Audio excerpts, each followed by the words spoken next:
Hello everyone, my self Mayuresh Singh. Friends, आज हम लोग लीनियर ट्रांसफॉर्मेशन पे नेक्स्ट वीडियो करने जा रहे हैं। बोल रहा है which one of the following not a linear transformation. कौन सा लीनियर ट्रांसफॉर्मेशन नहीं है?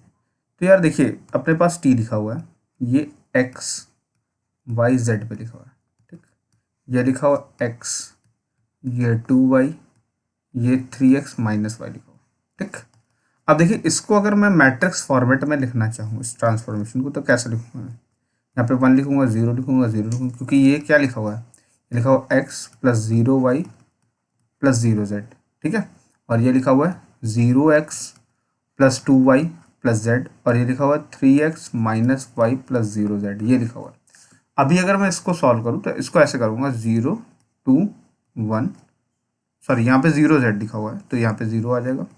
ठीक है, ये 3 माइनस 1, ये 0। तो ये बहुत अच्छी मैट्रिक्स बनी हुई है। इस मैट्रिक्स में कोई भी प्रॉब्लम नहीं है। आप इस आराम से मैट्रिक्स बना पा रहे हैं इस ट्रांसफॉर्मेशन की, कोई आपको समस्या नहीं हो रही इस ट्रांसफॉर्मेशन में। और दूसरी बात, अगर आप इसको 0 0 से मल्टीप्लाई कर दें तो ये आपको 0 0 0 पे ही पहुंचा रहा है। इसका मतलब ए वाला क्या है? लीनियर ट्रांसफॉर्मेशन है। बी वाले पे देखते हैं, तो B of X Y Z क्या लिखा हुआ है? एक्स माइनस वाई, ये 0 लिखा हुआ है, ये वाई माइनस जेड है। यानी अगर मैं इसके लिए मैट्रिक्स फॉर्म करूँ इस ट्रांसफॉर्मेशन के लिए, तो 1 माइनस 1 0 हो जाएगा, 0 0 0 हो जाएगा। यहाँ पे कितना हो जाएगा? 0 1 माइनस 1 हो जाएगा, that will be X Y Z हो जाएगा हमारे पास। ठीक है, और यही कहाँ पे बन गया? X minus Y 0 Y minus Z पे बन गया हमारे पास। तो कहने का मतलब क्या है कि ये भी एक अच्छी सी मैट्रिक्स है, इसको कोई भी समस्या नहीं है। और ये भी अगर मैं एक्स वाई जेड को 0 0 कर दूँ, इन सबको अगर मैं 0 0 कर दूँ, तो ये 0 0 पे ही ट्रांसफॉर्म हो रहा है। तो ये भी एक मैट्रिक्स, ये भी लीनियर ट्रांसफॉर्मेशन होगा। अगला देखिए, ये एक्स वाई जेड पे, ठीक, तो ये 0 0 0 पे पहुँचा रहा है। कोई बात नहीं, तो यानी इसका मतलब ये मैट्रिक्स ही पूरी 0 0 0 रही होगी। ठीक है, तो यानी ये एक्स वाई जेड आपका 0 0 पे ट्रांसफॉर्म हो रहा है, यानी कि पूरी पूरी मैट्रिक्स को उठा करके ये 0 0 पे ट्रांसफॉर्म कर दे रहा है। यानी ये क्या होगा हमारा आकर के? ये ऐसी मैट्रिक्स है जो पूरा ट्रांसफॉर्मेशन उठा करके 0 पे लिए जा रहे हैं। ठीक, फिर उसके बाद क्या हो गया? तीसरा देखते हैं, तीसरा हमारे, चौथा देखते हैं, एक्स वाई जेड ये लिखा हुआ है, यहाँ पे लिखा हुआ 1, यहाँ पे लिखा है एक्स, यहाँ पे लिखा है जेड। आप देखिए, बात समझिए, यहाँ 1 लिखा हुआ है, ये एक्स लिखा है, ये जेड लिखा हुआ है। इसको अगर हम अच्छे से लिखें, इसको 1, इसको x plus 0 Y plus 0z, इसे 0x प्लस 0y और इसे z लिख देंगे। ठीक, अगर मैं इसका ट्रांसफॉर्मेशन लिखने की कोशिश करूं, तो हम इसके लिए भी एक रो प्रोवाइड कर देंगे, इसके लिए भी एक रो। देखिए इसके लिए कौन सी रो हो जाएगी? 1 0 0 0 0 1। लेकिन यहाँ पे एक्स वाई जेड की प्रेजेंस ही नहीं है, और हम इसको कैसे प्रोवाइड कर पाएंगे कोई भी रो? इसको बिल्कुल रो हम प्रोवाइड ही नहीं कर सकते। तो हम, भाई आप 1 0 0 प्रोवाइड कर दे तो आपका एक्स यहाँ पे आ जाएगा। आप यहाँ पे 0 1 प्रोवाइड कर दे तो भी यहाँ पे आएगा। आप सारे यहाँ 0 0 प्रोवाइड कर दे तो यहाँ पे फाइनली 0 आएगा ना, पहले कॉलम, पहली रो में। बाकी आपके यहाँ पे वाई, यहाँ पे आपका एक्स आ जाएगा, यहाँ पे आपका जेड आ जाएगा, लेकिन यहाँ 0 आ जाएगा, यहाँ 1 नहीं आ पा रहा है। किसी भी, आप कोई भी मेहनत कर लीजिए, यहाँ पे 1 नहीं आ पा रहा। अगर आप यहाँ पे 1 लाने चाहेंगे तो आपका यहाँ पे कहीं ना कहीं कोई एक्स या वाई या जेड को आपको गायब करना पड़ेगा, है ना। तो यानी आप यहाँ पे इसके लिए मैट्रिक्स ही नहीं फॉर्म कर पा रहे हैं डी के लिए। तो मैट्रिक्स नहीं फॉर्म कर पा रहे तो इसका मतलब ये लीनियर ट्रांसफॉर्मेशन नहीं है। दूसरी बात, अगर आप एक्स वाई जेड के प्लेस पे 0 0 रख दे रहे हैं तो ये 1 0 0 आ रहा है, ये 0 0 पे नहीं पहुंच रहा है, इसका मतलब ये लीनियर ट्रांसफॉर्मेशन नहीं है। तो ऑप्शन नंबर डी हमारा करेक्ट हो जाएगा। अगला देखते हैं। अगला देखिए, डब्ल्यू एक्स वैक्टर सब स्पेस दे रखा है, यहाँ पे x1, यहाँ पे x2, यहाँ पे x20 लिखा हुआ है। और ये लोग बोल रहे हैं कि xn जो है वो xn माइनस 1 है, xn माइनस 2 है, जब n की वैल्यू यहाँ पे क्या है आपकी 3 से बड़ी है और 20 से छोटी है। तो यहाँ पे 3 रख देते हैं, तो यहाँ पे क्या हो जाएगा हमारे पास? यहाँ पे 2 आ जाएगा, यहाँ पे 1 आ जाएगा। ठीक, तो यहाँ पे अगर हम 4 रख देते हैं, यहाँ पे कितना आ जाएगा? 3 आ जाएगा, यहाँ पे कितना आ जाएगा? 2 आ जाएगा। आप यहाँ पे 5 रख दें तो यहाँ पे कितना आ जाएगा? 4 आ जाएगा, यहाँ पे कितना आ जाएगा? 3 आ जाएगा। अब समझिएगा बात पे कि अगर x1 और x2 दे रखा है, x1 x2 दे के रखा है, ये x1 x2 आएंगे कहाँ से? ये x1 x2 कहाँ से आ जाएंगे, कहाँ से डेवलप होंगे? भाई x1 और x2 की वैल्यू हम अपने पास से देंगे। x1 की वैल्यू मान लो हमने 1 दे दी, x2 की वैल्यू मान लो 2 दे दी, हमने दे दी। ठीक है, तो आपका x4 कितना हो जाएगा? x4 आपका हो जाएगा, देखिए x3 कितना हो जाएगा? x3 हो जाएगा, इन दोनों का सम 3 हो गया। फिर आपको, आपने क्या दे दिया? फिर आपने x4 की वैल्यू देने की कोशिश कर दी। तो x4 की अगर जैसे आप वैल्यू देंगे ना, तो x4 की वैल्यू क्या हो जाएगी हमारे पास आकर के? x3 प्लस x2, जो कि x3 अपने आप आ चुकी है, x2 आप पहले से दे चुके हैं। यानी यहाँ पे आपने जो अगला नंबर रखा 5, ये आप अपनी मर्जी से नहीं रख पा रहे, ये 3 आप अपनी मर्जी से नहीं रख पा रहे आप, लेकिन अपनी मर्जी से 1 और 2 रख पा रहे हैं। तो जो आप अपनी मर्जी से फिल कर पाएंगे ना, वही डायमेंशन होता है। तो डायमेंशन ऑफ डब्ल्यू स्पेस यहाँ पे कितनी हो जाएगी, आप अपनी मर्जी से सिर्फ 2 एंट्रीज फिल कर पा रहे हो, तो डायमेंशन कितनी हो जाएगी, 2 हो जाएगी। अब इसी तरह से जैसे कोई मैट्रिक्स लिखा हो ABCD, ठीक, ये बहुत अच्छी बात है। लेकिन अगर कोई मैट्रिक्स AB लिखा हो, ठीक है, और यहाँ पे A और -B लिखा हो, तो आप यहाँ पे कितनी एंट्री अपने आप फिल कर पाएंगे। आप इस वाले एंट्री पर अगर 1 रखते हैं तो यहाँ पे अपने आप 1 आएगा, क्योंकि यहाँ पे भी A रहना है। यहाँ पे अगर आप 1 रखते हो तो यहाँ पे अपने आप -1 आएगा। यहाँ पे सिर्फ 2 एंट्री, अगर यहाँ पे 2 रखते हो तो यहाँ पे -2। यहाँ पे सिर्फ 2 एंट्री आप अपने मन से फिल कर पा रहे हैं, बाकी एंट्रीज अपने आप वहाँ पे नीचे कॉपी हो जा रही हैं। तो यहाँ पे भी डायमेंशन 2 हो जाएगी इसकी। यहाँ पे देखिए, यहाँ पे आप चारों की चारों एंट्री अपने मन से कोई भी, क्योंकि 4 वेरिएबल है, एंट्री फिल कर सकते हो, तो इसकी डायमेंशन कितनी हो जाएगी, 4 हो जाएगी। तो डायमेंशन ऑफ W कितनी हुई, 2। तो A is the correct option. आगे बढ़ते हैं। फिर देखिए यहाँ पे क्या बोल रहा है, GL2FP, ये क्या है, जनरल लीनियर ग्रुप लिखा हुआ है। यार ये जनरल लीनियर ग्रुप क्या होता है, ऐसी मैट्रिसेस का कलेक्शन ABCD, ऐसी मैट्रिसेस का कलेक्शन जिनका डिटर्मिनेंट नॉट इक्वल टू 0 हो, जनरल लीनियर ग्रुप कहलाता है। और ये ABCD कहाँ से उठाए जाते हैं, ये FP से उठाए जाते हैं। FP क्या है, जैसे फॉर एग्जांपल हमने GL2 ले लिया और किसका F3 पे ले लिया, F3, तो F3 या F3 की जगह पे हमने Z3 लिख दिया। तो Z3 मतलब एलिमेंट, हमारे Z3 के एलिमेंट कौन कौन से होते हैं, 0 1 2 होते हैं हमारे एलिमेंट। Z3 के एलिमेंट क्या होते हैं, 0 1 2 होते हैं। और L2 का मतलब क्या होगा, L2 का मतलब कि हमें जो मैट्रिक्स, स्क्वायर मैट्रिक्स बनानी है वो 2 क्रॉस 2 की, और एलिमेंट्स का यूज किसका करना है, इसी का, जैसे 0 1 और फिर हमने बना दिया 1 2, ठीक, ये बना दिया। तो इसका डिटरमिनेंट निकालेंगे 0 नहीं आएगा, ठीक है, इसका डिटरमिनेंट निकालेंगे 0 नहीं आएगा। और ये इस GL2 Z3 का एलिमेंट होगा वो, ठीक है, ये Z इसका एलिमेंट होगा, ठीक है। तो यानी ये Z3, ये इंपॉर्टेंट है, ये ऑर्डर बताएगा कितना है। तो इसमें एलिमेंट जो होते हैं GLNFP के एलिमेंट जो होते हैं वो इस तरह से होते हैं, P की पावर n, P की पावर 0, P की पावर n, P की पावर 1, P की पावर n, P की पावर 2, ऐसे करते करते P की पावर n माइनस P की पावर n माइनस 1, ये हो जाएगा, ये इसके एलिमेंट्स हो जाएंगे, ठीक है, बात क्लियर है। तो अगर मैं GL2FP की बात करूं तो P का स्क्वायर माइनस P की पावर 0, P का स्क्वायर माइनस P की पावर 1, P का स्क्वायर माइनस P की पावर 2 तो नहीं जाना, n माइनस 1 तक रहना, तो यानी ये तो नहीं हो पाएगा। अब ये P का स्क्वायर माइनस 1 लिखा है, ये P स्क्वायर माइनस P लिखा हुआ है। अब ये P माइनस 1 और P प्लस 1 हो जाएगा, और यहाँ से P कॉमन ले लूँगा तो मैं P माइनस 1 बचेगा। तो ये P माइनस 1 का स्क्वायर P और P प्लस 1 आ रहा है, तो यानी option number D is the correct option. अगर इसी की जगह पे SLNFP लिखा होता तो यानी यहाँ पे GLNFP तो हो ही जाता, प्लस P माइनस 1 से हम, और P माइनस 1 से हम लोग यहाँ पे डिवाइड कर देते। तो ये जो होता है ना, ये नॉर्मल सब ग्रुप होता है, नॉर्मल सब ग्रुप होता है किसका, ऑफ, नॉर्मल सब ग्रुप ऑफ किसका होता है, GLNFP का, ठीक है। आगे बढ़ते हैं। अब देखिए यहाँ पे हमारे पास क्या बोल रहा है, एक स्पेस है, एक स्पेस है, कौन कौन सी एक्सिस पे बोल रहा है, ये तो पुराना ही क्वेश्चन है। ये बोल रहा है कि भैया हमें एक्स एक्सिस पे जाना है और हमें वाई एक्सिस पे जाना है, जेड हमारा 0 रहना है, यानी हम इस इलाके में रहने वाले हैं, इन उस पूरे प्लेन में, एक्स वाई प्लेन में रहने वाले हैं।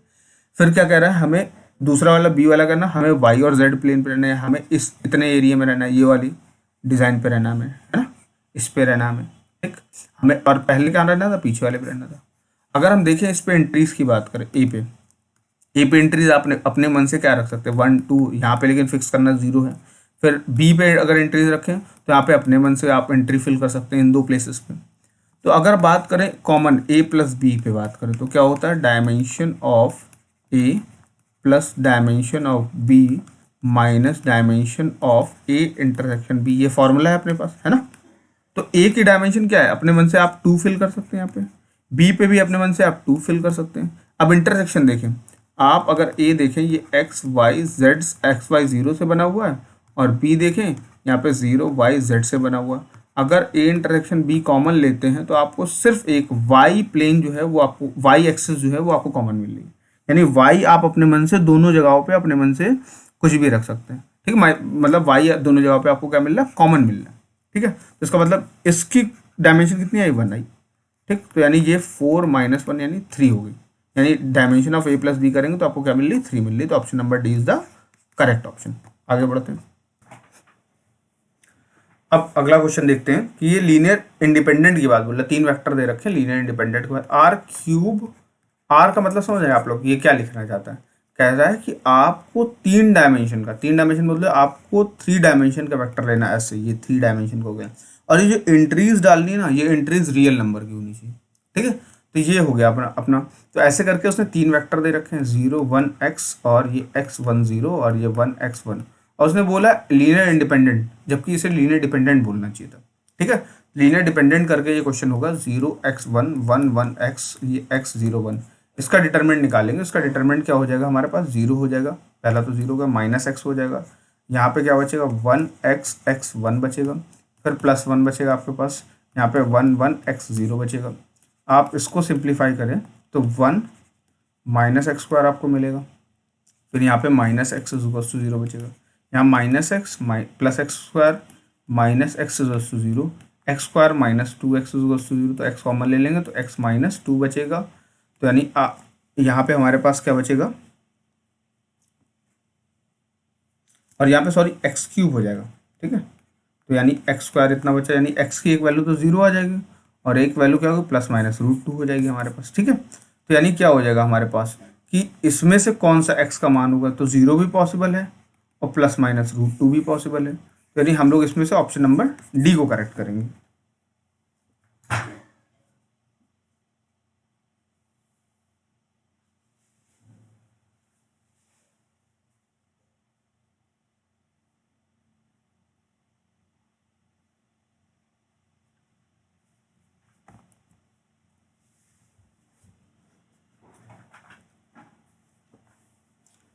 अब देखिए अपने पास क्या बोल रहा है, if V the vector space over 2x2 matrix of field F. अच्छा, कह रहा है कि 2x2 की मैट्रिक्स का वेक्टर स्पेस है हमारा, इसमें ए बी सी डी ऐसे। ठीक, और जो एंट्रीज ये फिल करनी है वो फील्ड एफ की है, वो फील्ड क्या है, एफ की है। ठीक, कोई बात नहीं, बहुत अच्छी बात। तो उसकी डायमेंशन क्या होगी, अगर डायमेंशन की बात करें तो आप 2x2 में कितनी एंट्रीज अपने मन से फिल कर सकते हैं, उसने यहाँ पे कोई भी बाउंडेशन नहीं लगाई है।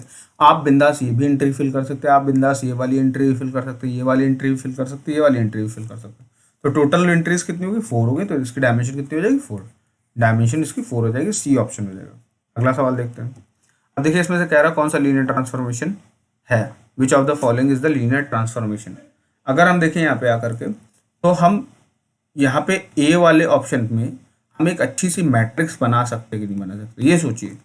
ठीक है, ये देखिए एग्जाम में करने के लिए बहुत बढ़िया कि आप 0 0 रखिए, 0 0 पे जा रहा तो ठीक है, नहीं जा रहा तो वो लीनियर ट्रांसफॉर्मेशन पहले काट दिया आपने। दूसरी बात, लीनियरिटी कंडीशन फॉलो कर रहा है तो ठीक है, नहीं फॉलो कर रहा तो नहीं होगा, ऑब्वियस सी बात है।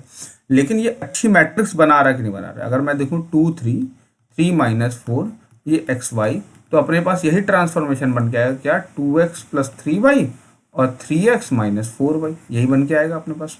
तो ये लीनियर ट्रांसफॉर्मेशन है, बहुत बढ़िया लीनियर ट्रांसफॉर्मेशन है। बी अपने पास क्या है, ये एक्स वाई है। ठीक है, ये भी क्या कर रहा है, ये 1 + x 1 + x, y पे जा रहा है। तो इसके लिए मैट्रिक्स ही नहीं बना पाएंगे। इसके लिए अगर हम मैट्रिक्स बनाने जाएं, यार ये 1 कहाँ से लाएंगे ना, ये 1 एक्स्ट्रा कहाँ से हम जोड़ेंगे इसमें, क्योंकि मैट्रिक्स मल्टीप्लिकेशन में हम ये एडिशन कैसे, एक रो के साथ ही तो एडिशन होता है, ये हम 1 कहाँ से लाएंगे, हमारे पास है ही नहीं 1। ठीक है, तो इसका मतलब ये तो ट्रांसफॉर्मेशन नहीं होगा। और अगर मैं यहाँ पे 0 0 रख दूँ तो ये 1 0 पे जाकर ट्रांसफॉर्म होगा, 0 0 पे ट्रांसफॉर्म ही नहीं होगा।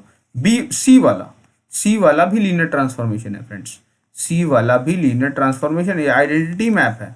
अगर आप इसको देखें, ये एक्स वाई को ऐसे एक्स वाई पे पहुंचा दे रहा, ये भी लीनियर ट्रांसफॉर्मेशन है। ठीक है, अच्छा डी वाला लीनियर ट्रांसफॉर्मेशन नहीं, आप 0 0 रखिए, ये आपको 2 3 पे पहुंचा देगा, ये भी नहीं लीनियर ट्रांसफॉर्मेशन। यानी ए और सी यहाँ पे दोनों ऑप्शन होंगे हमारे पास। फ्रेंड्स अगला क्वेश्चन देखते हैं। ये ट्रांसफॉर्मेशन लिखा है, ये ए बी सी ऐसे लिखा हुआ है। ये कह रहा है ए बी पे हम पहुंचा रहे हैं, पहुंचाने तो क्या जाता है अपना, तो हम इसके लिए एक ट्रांसफॉर्मेशन मैट्रिक्स तो इसको प्रोवाइड कर देना। यार देखो पहली बात, ऑर्डर समझना होगा मैट्रिक्स का। ये क्या कह रहा है कि हम r³ से r² में ले जा रहे हैं, मतलब कह रहा है कि आप हमें एक वेक्टर a मल्टीप्लाई करिए ट्रांसफॉर्मेशन पे, आपको एक वेक्टर b पे पहुंचा दे रहा है। ठीक, तो वेक्टर b जो है वो 2 है, यानी उसके अंदर दो एलिमेंट लिखे हैं ऐसे ए बी, और जो वेक्टर ए है उसका ऑर्डर कितना 3 है, इसके अंदर एलिमेंट लिखे ए बी सी लिखे हुए, और ट्रांसफॉर्मेशन हमें नहीं पता है। ट्रांसफॉर्मेशन ये अगर बात करें तो ये लिखा है 3x1, अगर इसका ऑर्डर की बात करें 3x1, इसका ऑर्डर बात करें 2x1।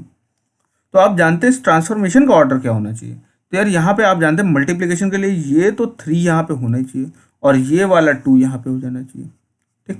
यानी जो ट्रांसफॉर्मेशन मैट्रिक्स आएगी ना उसमें 2 रो 3 कॉलम होंगे। अब वो क्या होंगे 2 रो 3 कॉलम, ये ए लिखा है, ये 0b लिखा है, ये 0c लिखा है, ये 0a लिखा है, ये b लिखा है, ये 0c लिखा हुआ है, ठीक। तो यानी अगर मैं इसके लिए मैट्रिक्स बनाऊं तो 1 0 0 0 1 0, ये किस पे बनेगी, ए बी सी पे बनेगी, ठीक है, ए बी सी पे बनेगी, ठीक। तो इसका मतलब क्या हुआ तुम्हारे पास कि ये ट्रांसफॉर्मेशन मैट्रिक्स आ गए 1 0 0 0 1 0, ये आ गई हमारे पास ट्रांसफॉर्मेशन मैट्रिक्स आ गई, ठीक। ये तो बहुत अच्छी बात है। अगर मैं इस ट्रांसफॉर्मेशन मैट्रिक्स की रैंक निकालूं तो वो 2 दिखाई पड़ेगी। रैंक क्या होती है कि कितनी नॉन जीरो रोज है हमारे पास, ठीक है, ये 2 दिखाई पड़ेगी। अब अगर मैं नलिटी की बात करूं तो नलिटी क्या होगी, तो rank plus nullity is equals to U होता है। यू क्या है कि अगर ट्रांसफॉर्मेशन यू से वी जा रहा है तो यू की डायमेंशन जो होगी, तो rank plus nullity of T क्या हो गई, ये 3 है, तो ये 2 हो गया, और नलिटी ऑफ टी क्या हो गया, 3 हो गया। नलिटी ऑफ टी क्या हो जाएगा, 1 बचेगा, यानी डायमेंशन नलिटी 1 हो गई और डायमेंशन आपकी कितनी हो गई, आपके सॉरी रैंक आपकी 2 हो गई। ये बात तो ठीक है, नलिटी हमारी 1 आ गई। अब यहाँ पे बोल रहा कर्नल क्या होगा, कर्नल ऑफ टी। यार ये बहुत अच्छी डेफिनेशन है। कर्नल पता क्या होता है कि अगर आप यू से वी ट्रांसफॉर्मेशन लेकर जा रहे हैं, आपने एक वेक्टर का कलेक्शन ले लिया, इतने वेक्टर का कलेक्शन ले लिया कि जो सारे वेक्टर मतलब ट्रांसफॉर्मेशन लगाने पे सिर्फ एक जगह पे जा रहे हैं, कहाँ पे, 0 0 0 पे, है ना, 0 0 0 पे जा रहे हैं। तो इसका मतलब क्या हो गया कि अगर हम इस मैट्रिक्स में देखें 1 0 0 1 0, अगर मैं यहाँ पे पहला वाला एलिमेंट मल्टीप्लाई करूँ 0 0 सी मल्टीप्लाई कर दूँ तो ये कहाँ पे जा करके लैंड करेगा, ये 0 पे लैंड करेगा, ये भी कहाँ पे 0 पे इसका लैंडिंग होगी। अगर 1 0 0 0 1 0 इसकी बात करूँ, ए 0 बी की बात करूँ तो ये हमको ए 0 दे जाएगा। फिर उसके बाद अगर मैं 1 0 0 0 1 0 की बात करूँ तो ये 0 बी 0, ये कहाँ पे हमें दे जाएगा, ये हमें 0 पे और ये हमें बी पे पहुँचा देगा। यानी कि सिर्फ यहाँ पे एक वेक्टर ऐसा मिल रहा है। ये देखिए, ये इस कर्नल का कलेक्शन है, इसका कलेक्शन है जो इसके साथ मल्टीप्लाई होने पे इस पे पहुंच जा रहा है। क्या है कर्नल की डेफिनेशन, अगर हमारा ट्रांसफॉर्मेशन u से v पे है तो ऐसे वेक्टर्स का कलेक्शन या ऐसे वेक्टर्स जो 0 0 0 पे मैप हो रहे हों आकर के, वो कर्नल कहलाते हैं, ठीक है। तो कर्नल का एलिमेंट बोलना चाहिए ना कि कर्नल। या फिर अगर हम बात करें, हाँ ये 0 0 z अगर लिखा होता तो भी ये कर्नल पे जा रहा था। 0 0 c लिखा, यानी ये पूरी एक्सिस जो है ना, ये पूरी की पूरी एक्सिस कहाँ पे चली जा रही है, ये गायब ही हो जा रही है। यानी ये कह रहे हैं कि ये ऐसा ट्रांसफॉर्मेशन लगा रहे हैं, ये 2 डायमेंशन वेक्टर को, 2 डायमेंशन प्लेन को, ये x है, ये y है और z है, ये कह रहे हैं नहीं हम तो सिर्फ एक्स वाई में रख देंगे, है ना, t ने इसके ऊपर अप्लाई होना है और इसको एक्स वाई में बदल देना, ठीक है। तो बात क्लियर है, यानी ऑप्शन नंबर ए इसका क्या है, करेक्ट ऑप्शन है, ठीक। अगला देखते हैं, फिर अगला देखते हैं हम लोग यहाँ पे कि W एक मैट्रिक्स है जो A B C A plus B plus C लिखी हुई है। यार तो क्या बोल रहा है, डायमेंशन बताओ। तो एक बात बताओ, A तुम्हारा जो मन करे वो रख दो, 1 रख दिया, B तुम्हारा मन करे 2 रख दो, C तुम्हारा मन करे 3 रख दो, लेकिन अब ये वाला जो एलिमेंट आएगा ना वो 5, वो क्या बन सकता है, 6 ही बन सकता है। क्यों, क्योंकि इन तीनों का वो सम बन पाएगा। तो डायमेंशन ऑफ W कितनी आई, 3 आई। डायमेंशन ऑफ W कितनी आई फ्रेंड्स, 3 आई, ठीक है। अगला देखते हैं। अब देखिए ये तो सिंपल फॉर्मूला है, dimension of W1 plus W2 that will B dimension of W1 plus dimension of W2 minus dimension of W1 intersection W2। यानी यहाँ पे कितना बचेगा, 3, यहाँ पे बचेगा 4, यहाँ पे बचेगा 1, तो 3 + 4 7 हो जाएगा, -1 करेंगे तो कितना बचेगा, 6 बचेगा। तो dimension of W1 plus W2 कितना हो जाएगा फ्रेंड्स, 6 हो जाएगा, ठीक है। अगला देखते हैं। अब देखिए इसमें से लीनियर ट्रांसफॉर्मेशन कौन सा है बोल रहा है। तो यार पहली बात, इसके लिए क्या आप मैट्रिक्स फॉर्म कर पाएंगे, बिल्कुल नहीं कर पाएंगे, ट्रांसफॉर्मेशन हुआ ही नहीं, ना तो ये 0 0 पर। दूसरी बात देखिए यहाँ पे स्क्वायर की प्रेजेंस आ गई, स्क्वायर लीनियरिटी कभी दिखाता ही नहीं है। तीसरी बात, साइन पीरियोडिक फंक्शन है, ये रिपीट करता रहता है, ये लीनियर कैसे हो गया, ये भी नहीं हो पाएगा। चौथी बात ये x2 x1 में, यानी ये क्या कह रहे हैं कि ऐसा है जो xy है ना अपना, इसको हम लोग ऐसे चेंज कर देंगे, यानी x इधर ले आएंगे, y 90 डिग्री रोटेशन कर दिया गया, 90 डिग्री रोटेशन कर दिया गया इसका। तो यानी ये बिल्कुल ये ट्रांसफॉर्मेशन है, बहुत अच्छा ट्रांसफॉर्मेशन है। देखिए हम लोग क्या करते हैं ना, हमें सिर्फ आंसर खोजने से मतलब होता है, हम आंसर खोजने निकलते हैं और आंसर मिल गया तो अच्छी बात है, नहीं मिला तो कोई बात नहीं। लेकिन हम लोग ऑप्शंस के ऊपर वर्क नहीं करते यार, वो हमें ऑप्शंस से और क्या सिखाना चाह रहा है, ठीक है। जब हम ऑप्शंस के ऊपर वर्क करेंगे ना तो हमें और भी चीज़ें खुल के आएंगी हमारे सामने। तो यानी ऑप्शन नंबर 4 यहाँ पे क्या हो जाएगा, करेक्ट हो जाएगा, यानी option number D is the correct answer. अगला देखते हैं। फिर वही बात क्या बोल रहा है कि the T is the transformation of the vector space and other vector space W है, the dimension of V is 4, the dimension of W is 5, nullity क्या है 1 है, तो रैंक ऑफ टी, यानी क्या कह रहा है ट्रांसफॉर्मेशन है वी टू डब्ल्यू में, ठीक, और डायमेंशन इसकी 4 है, इसकी डायमेंशन कितनी है डब्ल्यू है, तो rank plus nullity dimension of V होगी ना यहाँ पे, यानी यह 4 हो गया।